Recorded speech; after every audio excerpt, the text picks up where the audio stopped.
بسم الله الرحمن الرحیم.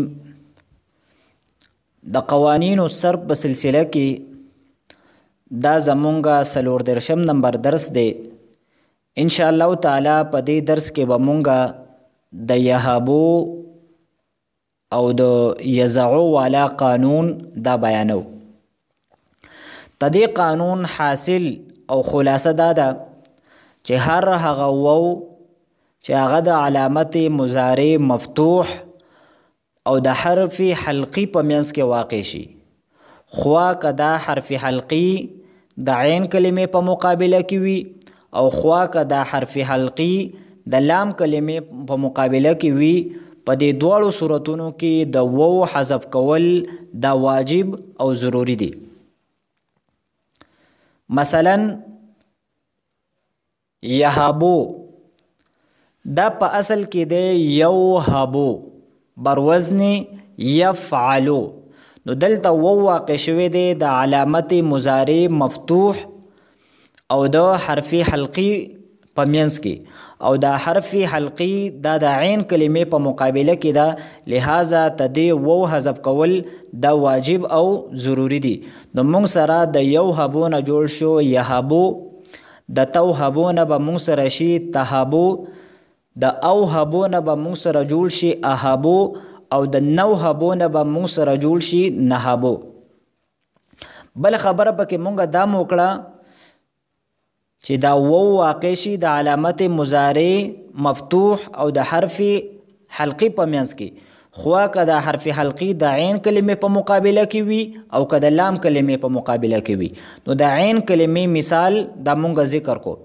اوس د لام کلمې مثال مونږ ذکر کوو چې حرف حلقي د لام کلمې په مقابله کې واقع شوی، نو د هغې مثال مونږ سره دی یزعو.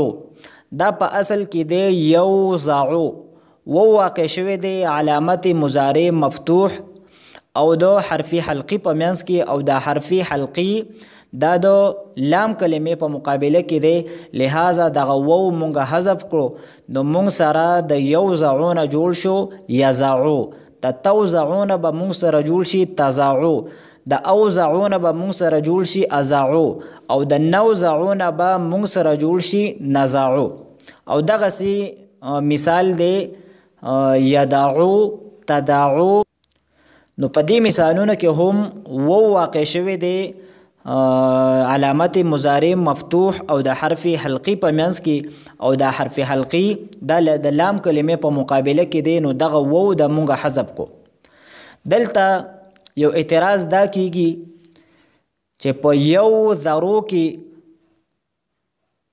وو واقع شوی دی علامت مضارع مفتوح، او دلته نه د عین کلمې په مقابله کې حرف حلقي شته او نه د لام کلمې په مقابله کې حرف حلقي شته، او تدې باوجود دا وو دا حذف شوی دی. او تدې مثالونه په قرآن کې په کثرت سره دي چې دغه وو دا حذف شوی دی. او مونږ داسې نه وایو چې یو ذرو، بلکې مونږ داسې وایو یذرو. نو دلته دا وو دا ولې حذف شوی دی؟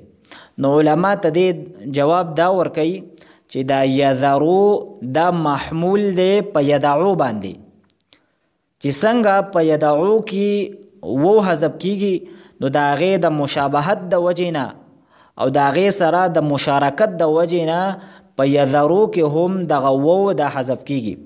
او بیا ته دې دواړو مشارکت دا د دوو وجو نه دی. یو وجه ته دې دواړو د مشابهت او د مشارکت دا ده چې څنګه د یدعو معنی ده پرېښودل، نو دغسې د یذرو معنی ده پرېښودل. او دویم مشارکت او مشابهت ته دې دواړو په خپل منځ کې دا دی چې څنګه د یدعونه ماضي قلیل الاستعمال ده، ډیره کم استعمالیږي، نو دغسې د یذرو ماضي هم قلیل الاستعمال ده. نو ته دې مشابهت د وجې نه په یذرو کې کم وو دی، نو هغه وو دا وغورځېده. یعنې څنګه چې د دواړو په معنی کې مشابهت دی، نو د هغې معنی د مشابهت د خیال مونږ وساتو، او مونږ دغه مشابهت په لفظونو کې هم برقرار وساتو، چې څنګه په یدعو کې وو حذف کیږي، نو دغسې مونږ په یذرو کې هم وو حذف کو.